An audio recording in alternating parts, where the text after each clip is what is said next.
So what's going on, guys? My name is MrDalekJD, and that's right, the long-awaited part 2 of the Jason Blundell interview is here, my friends. We have 32 minutes of the interview, and I thought, hell, that is a really, really long time to put into one single part. So there's going to be one last part coming out very soon after this, but if you've not seen part 1, that will be linked down below in the description. Make sure to watch that, as we covered a bunch of things in there. And we asked some really, really great questions in this as well. The support on part 1 was absolutely outstanding. If you guys do enjoy this, make sure to drop a like rating on it and leave your thoughts on any of the comments and questions that were asked and answered by Jason, and I'll catch you in part 3 very, very soon. Make sure to subscribe to not miss out on that. Let's go. Imagine that. And there you go, kids. I just gave the key away. Get off camera. The camera just died again. He just told me the key and I've forgotten it. God damn it.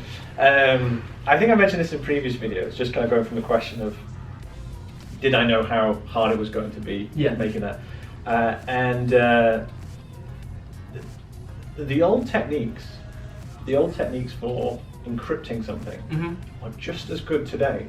We get really kind of obsessed with the fact that we've got computers, and yes, there are internet pages you can go to and put it in and run it, or little programs you can run and they'll do brute force, attacks on stuff. But guess what? It doesn't actually take that much to make those things very, very slow. Okay. Because here's the thing, and they say this about hacking and other things. You can never obfuscate something completely. What you can do is make it so boring and laborious that people give up.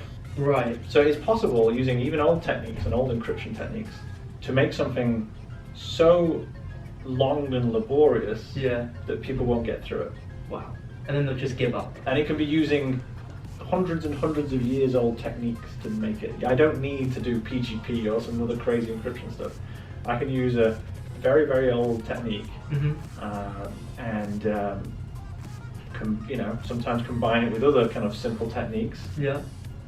And that will stop any person and any web page for you say 3 years. It's great. What we do in Zombies is we're always testing stuff. And at that moment, that was a test of, okay, let me try.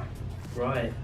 And each one really try. Yeah, because here's the thing, like each one. I hope people out there see this stuff. We did we did the picture one for DLC for 2 for Zetsubo, right? Yeah. That was a different kind of technique, and in each one I'll play with a different technique, and the same applies for gameplay and sound and music and art. Every one will put one little experimentation in. Right. And in Mob, that was an experimentation of, okay, because here's the thing, I want people to decipher the messages most of the time, because it leads on to the next thing. But at that point I was like, okay, how much do I actually have to do to make something that will just stop everyone dead? Right. And that told me how much I have to do. Wow. Now deliberately in all the other maps I hand out literally the keys. Yeah. I'll give them the key along with the cipher. And I think in Zeta I actually separated it and put it on a secret piece of paper somewhere else and gave all the keys. Yeah. But I still put it in. But it doesn't take much to be able to kind of really stop people. Wow. There are quite a few famous, the one at the, I think it's the NSA building, right? There's encrypted text that's there that the NSA have not deciphered still yet in their building, outside their building, right? So it doesn't take much, and that was just a test of that, because the zombie community is very kind of voracious when it comes to going after this the encrypted stuff. And I was like, okay, could they truly get through it? Because we have we have these bets about how long it takes an Easter egg to get done. And everyone does it, and we're completely surprised, and we're always like, that's fantastic. We was like asking the question, which is, can we put something in that would stop everyone dead in their tracks? And you succeeded. Turns out the answer may be yes.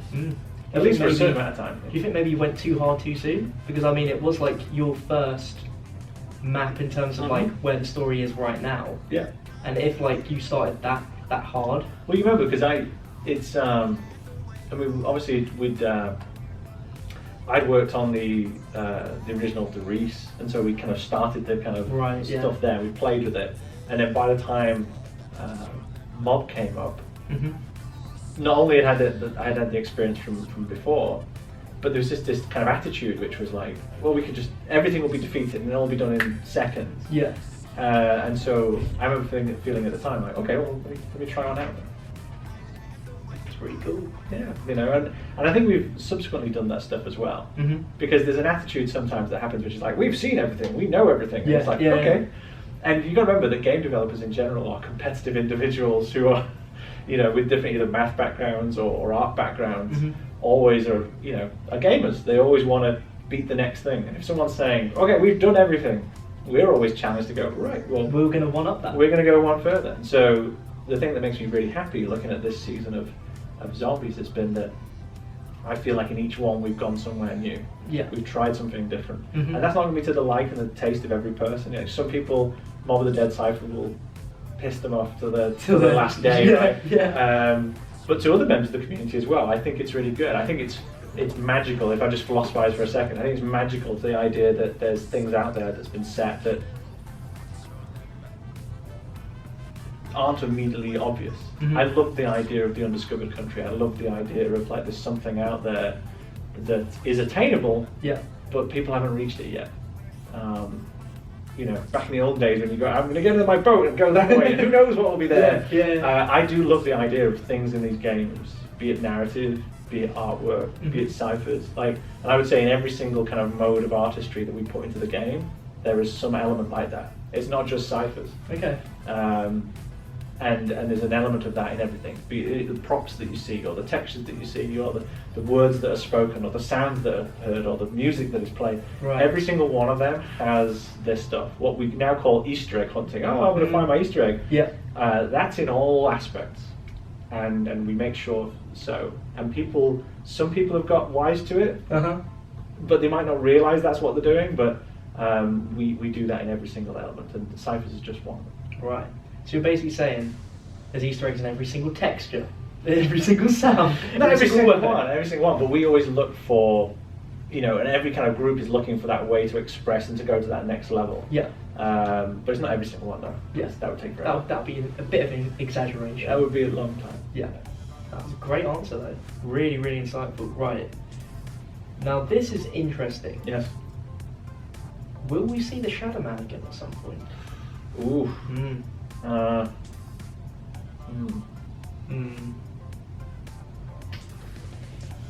Pass. Very interesting answer. Now this next one's a good one. Yes. Did Origins Richtofen collect the Mob of the Dead blood vials he possesses himself? Did he go and get those? Did that Richtofen?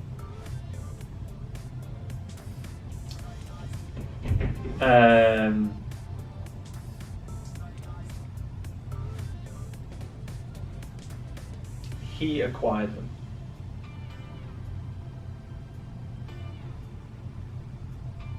Very vague answer. Yeah. I think it's going to have to stay that way. God damn it. This next one's... I'm giving you good ones, Adrian. That was a juicy one. Okay, man. He acquired them. Yeah. And before I go on Google and just look at every single definition of what acquired means. Is DLC 4 for Black Ops 3 Zombies going to be the end, quote unquote? Like, is it the end? So I hope it's not.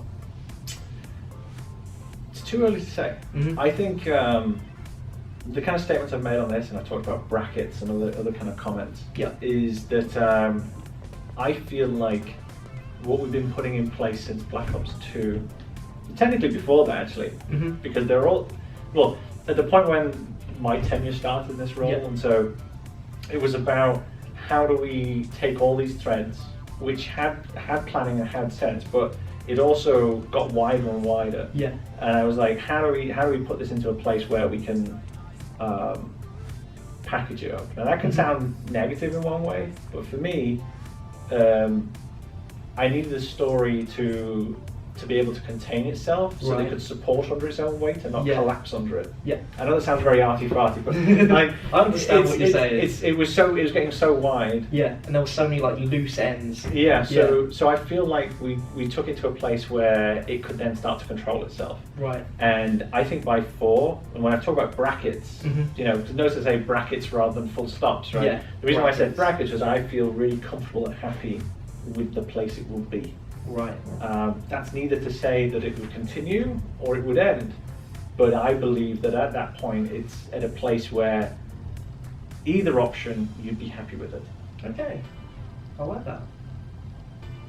To me, that sounds like it's not the end. It's just brackets on what we have, making it make sense. Because some people would argue that what you're doing is not necessarily what they would want from zombies, because Sure. they still prefer that old story. Sure. But in my opinion, what you're doing is perfect, because like there's stuff introduced, like certain characters that are just never mentioned ever again, and then you're like bringing them up again, which is just the best, the best thing. The difficulty is, and I get the, you know, and whatever you do creatively at any point in life, there will always be the critic, right? Yeah, there'll always be one. And here's the thing, we're very blessed with a very, very large user base, which means there's lots of people, right? And for the people harkening back and saying, well, I prefer the older style of game, or this idea, I don't disagree with you. I find some of that older style simpler, more kind of boiled down to the kind of core aspects incredibly appealing. Yeah. But I felt like it was more important to contain everything and set everything up ready, so that those options are viable again. Okay. Because if I wanted to kind of do let's boil it down to simplicity again, let's get back to the core of something. Yeah.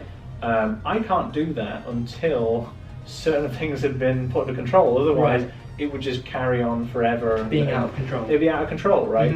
And then you'd also have the fans where like, well, I miss having this. You know, I mean, let me put it this way.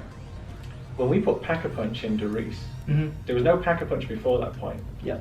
And there was a lot of feelings that I was going to destroy zombies at that point, because it was heresy, the idea of, you know, upgrading your weapon in such a way. Yeah. There's many a fan now who would say that Pack-a-Punch is an essential part of the map. Absolutely. It wasn't at the time, and it was, you know, there was internal discussion, heated discussion about whether that was valid or not. Yeah. Putting monkey bombs in, you know, that was like, are we going too far? Where are we going? It sounds absurd if you never knew what a monkey bomb was. The teleporters. Again, these elements were all added when we put in Derice, and that was just like, well, you're now messing up map flow, right? So there are multiple times when you try something out, put some new stuff in there, and that's why I think that Zombies is continuously an experimental project, and it should always be. But I felt like it needed, essentially, if you look at it, a season and a half to actually kind of put control over this 8-year story that we've been telling. Yeah. We had to put a season and a half of energy in to kind of take it to this place. Okay. But I think from that place, you then have infinite options of possibilities. Right. That's the long answer. That's a good answer though. I'll take it. Hotness. Can't contain the hotness that's being recorded right now. Dropping the fire. Right, next question. Yes. Now, I might be wrong. These might not be Takero's hands. But why is Takero's hands gripped to the railings in the Dyes and Drax starting route? You know what I'm talking about. As soon as I saw that starting room, I was like, hang on a minute. Is that a pair of hands? Is that... Pass. Okay. Because being honest, I've never really thought about it until literally the other day. I was like, a bit weird. Yeah. Okay. Pass might mean it might be explained, or... I've been told that my passes mean yes, confirmed. I've seen this. Yeah, that's what everyone's saying right now. Someone said that to me, which was that when I say pass, it means yes.